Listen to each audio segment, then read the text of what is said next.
Hello everyone, আসসালামু আলাইকুম। Welcome back to my channel. কেমন আছো তোমরা? আশা করছি ভালো আছো। তোমরা দেখছো রোজা রান্নাঘর উইথ ব্লগ। প্রতিদিনের মতো আজ আবারও চলে এলাম তোমাদের মাঝে নতুন আরেকটি রেসিপি নিয়ে। আজকে আমার রেসিপি থাকছে বাগানের তাজা লাউ দিয়ে বড়ি। ভিডিওটি স্কিপ না করে শেষ পর্যন্ত দেখার অনুরোধ রইল। আশা করছি তোমাদের ভালো লাগবে। চলো তাহলে দেখে নেওয়া যাক আজকের রেসিপি।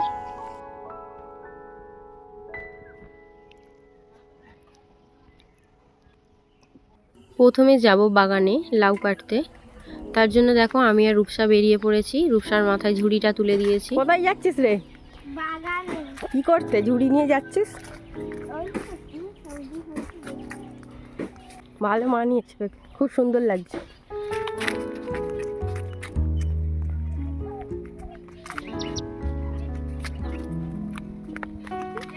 দাঁড়া, কোথায় লাউটা হয়েছে দেখি, দুটো লাউ হয়েছে। চ চ চ চ, এই তো। দুদিনে অনেক বড় লাউটাই হবে।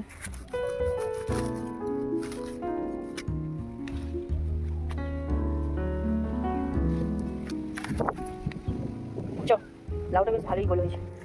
নামছে না?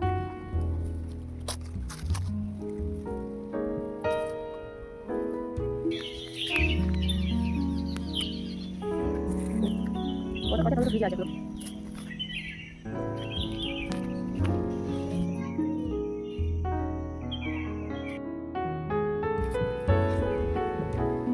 ধনেপাতা কি সুন্দর ফুল হয়েছে দেখেছিস রূপসা? ওয়াও, ব্যাপক লাগছে দেখতে।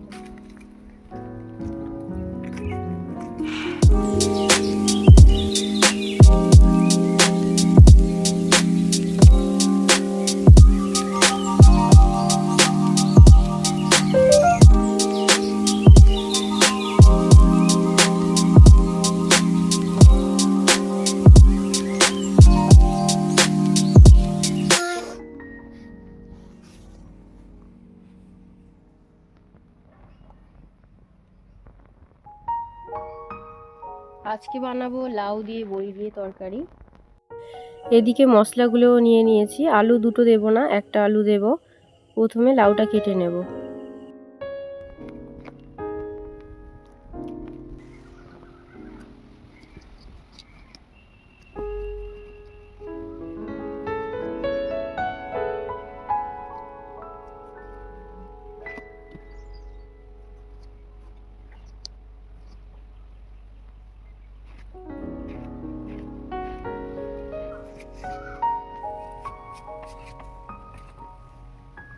লাউগুলোকে দেখো আমি এরকম ছোট ছোট করে কেটে নিচ্ছি।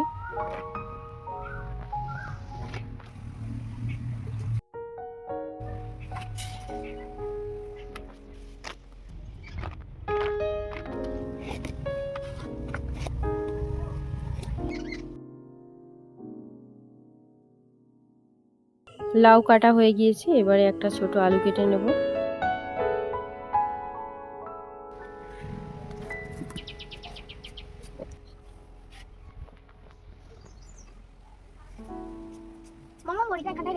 হ্যাঁ, রাখো।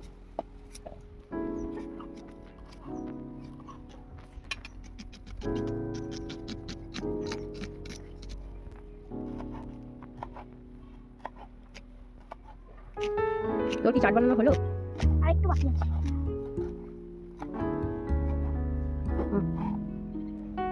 এবারে সবজিগুলো ধুয়ে নেব।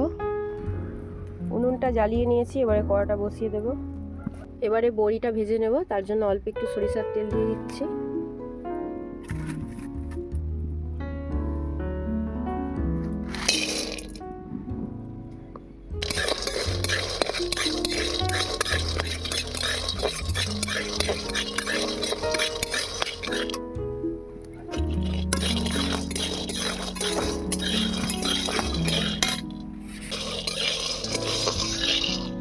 বড়িগুলো ভাজা হয়ে গিয়েছে, এবার তুলে নেব।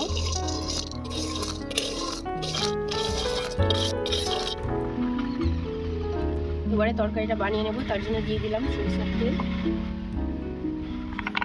ফোড়নের জন্য দিচ্ছি শুকনো লঙ্কা, কালো জিরে।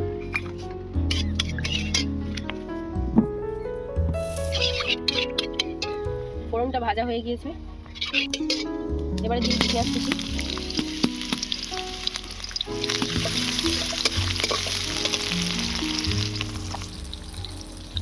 আদা বাটা, রসুন বাটা,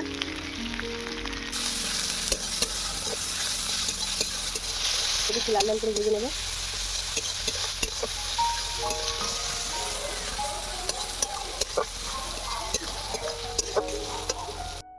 এবারে মশলাগুলো একে একে দিয়ে দেবো। প্রথমে দিয়ে দিচ্ছি স্বাদ মতো নুন, লঙ্কা গুঁড়ো, হলুদ গুঁড়ো, জিরে গুঁড়ো, ধনে গুঁড়ো, মরিচ গুঁড়ো। অল্প একটু জল দিয়ে মশলাটাকে ভালো করে কষিয়ে নেব।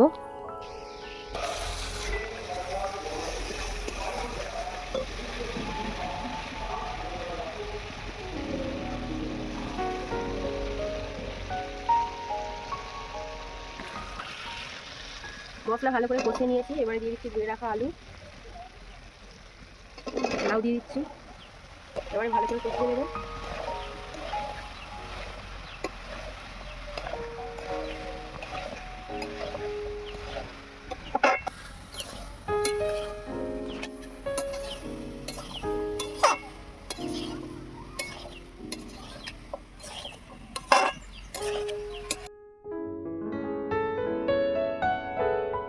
লাউ থেকে দেখো কতটা জল বেরিয়েছে, এতেই লাউটা কষানো হয়ে যাবে।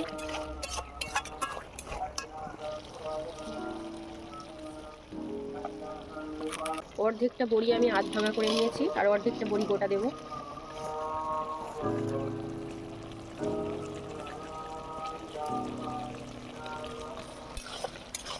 এই কষানোর সময় বড়িগুলো ভেঙে দিলে দারুণ স্বাদ হয়, তার জন্য আমি বড়িগুলোকে কষানোর সময় ভেঙে দিয়ে দিই। আর এখানে দেখো কিছুটা বড়ি আমি গোটা রেখে দিয়েছি।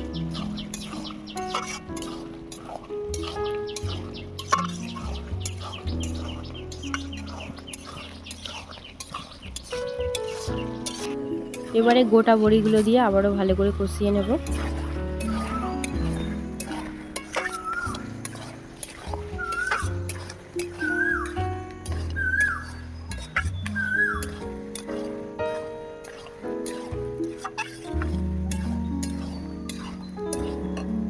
তরকারি ভালো করে কষানো হয়ে গিয়েছে, এবারে পরিমাণ মতো জল দিয়ে দেব।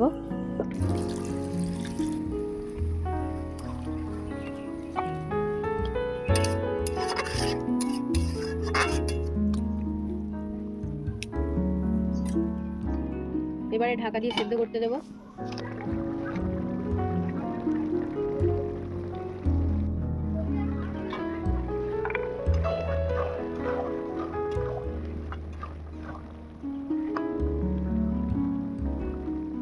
তরকারি হয়ে গেছে, এবারে 1 চামচের মতো ঘি দিয়ে দেবো।